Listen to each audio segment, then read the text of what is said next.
Games are for everyone, and nowhere else is that clearer than at GameCity in Nottingham. I went there for a few days, 4 days, and I discovered a lot of really awesome games, which is what you want when you go to a convention of any size, of any sort. Resd is really good. Eurogamer Expo is really good.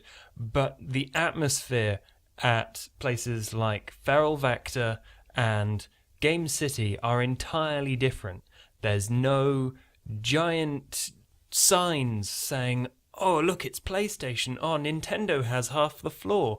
This year at GameCity, what happened, instead of the normal tent in the town centre, where it's very central, it's very easy to get to, and it's very easy for passers-by to just kind of pop in, see, oh, there's a video games thing, and see a variety of things showcased, and just the developer standing by a console or a computer and a screen saying, would you like to play the game that I made, is a really lovely format. Very personal, very easygoing setup for a convention, or just, it's not even a convention, it's more of a festival, and I think that's what they call it, a festival. But this year, as part of another thing, I think the organisers are doing something to do with setting up a permanent place to kind of have talks and about video games.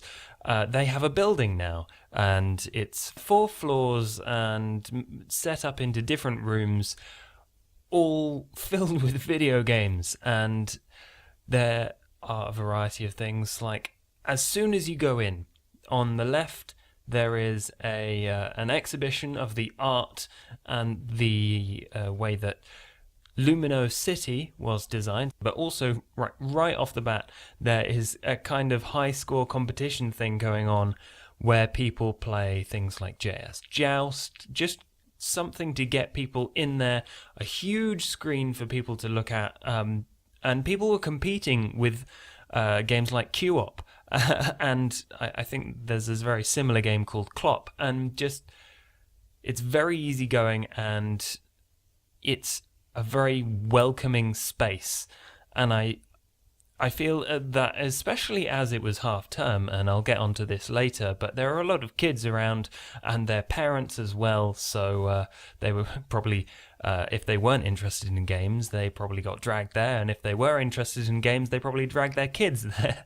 And yeah, it's really cool to see just such a variety of people of all sorts of ages, because games are for everyone.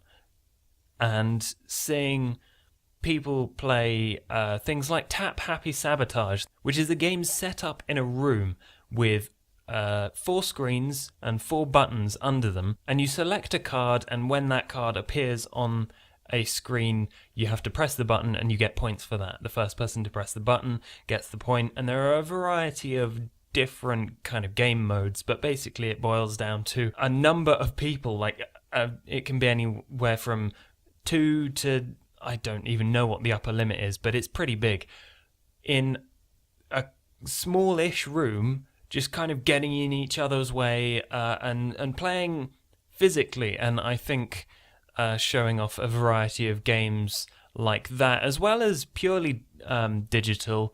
There were also board games, and that is the strength of a place and an event like GameCity, to show off variety and make that freely available, because the event was free to enter for everyone, for people to get together and find all sorts of games, not just shooty bang bang Call of Duty kind of games, although there was a really cool looking Doom mod there with bright graphics and being able to actually look up and down. I think it's in an engine called Z-Doom. That's beside the point. There were puzzle games there. There were physical play games there. There were just kind of action games. There was a Stanley Parable style game called the Kevin Patterson Experience, where it took you through a pretentious man who makes games, and he had this experience, and it was all very amusing. And it curtained off an entire side of a room, and and only let in one or two people just to play this game on their own. And it was like supposed to be this whole kind of pretentious thing going on, and it was very funny, and some really good voice acting in that actually.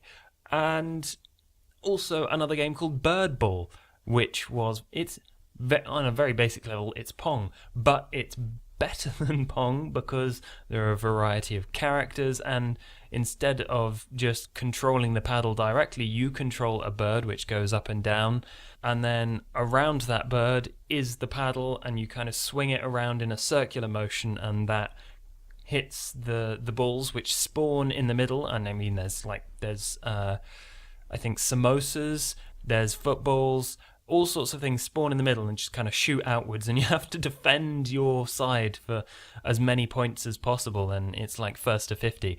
That, like, a variety of things. Some were made for nostalgia's sake. There were a couple of really cool platformers and top-down space shooting games, but there were also some really pretty types of games that are now becoming popular, like a mountain. There was a room dedicated to mountain on a big screen with some really nice bean bags. It was so nice to just sit in there, watch mountain be mountain, because mountain is weird, and if you've not seen it, then it's something special and different. And another game like that with a lot more interactivity, as it happened, would be Biome, in which you have control over a kind of cube of land which you can click on.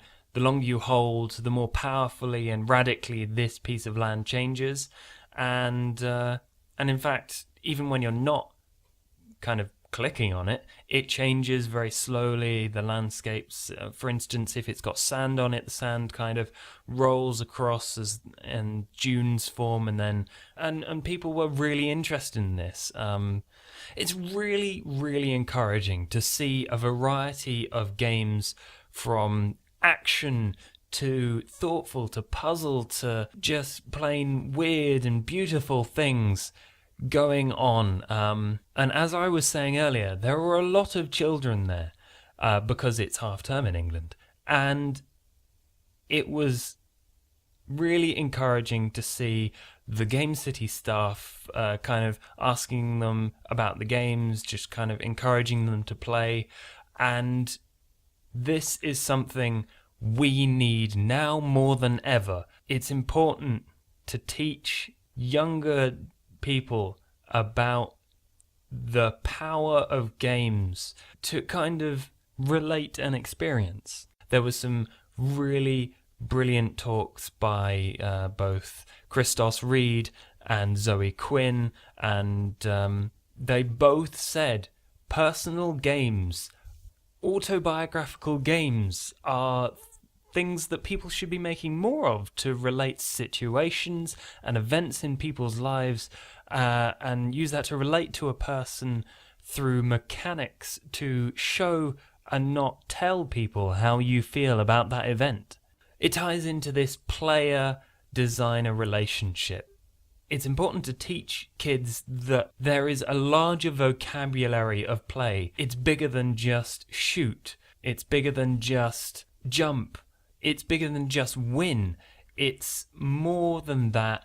You can do more. You can make a game and someone will relate to it, and it can make them feel something other than excitement, other than fun. Although those things are also very important, it can make someone feel sad. It can make a person feel empathy.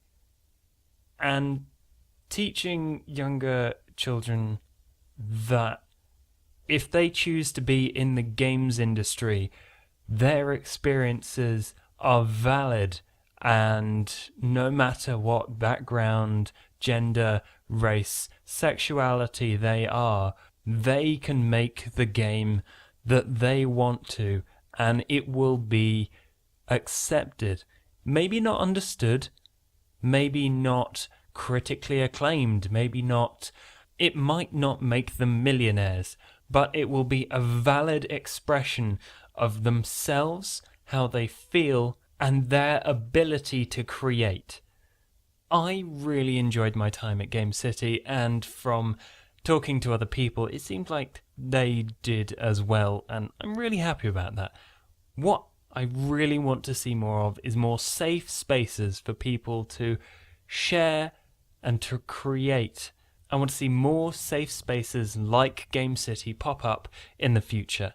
And if I can visit those and be a part of those, then that will make me infinitely happy. Thank you everyone for watching, and I will see you next time.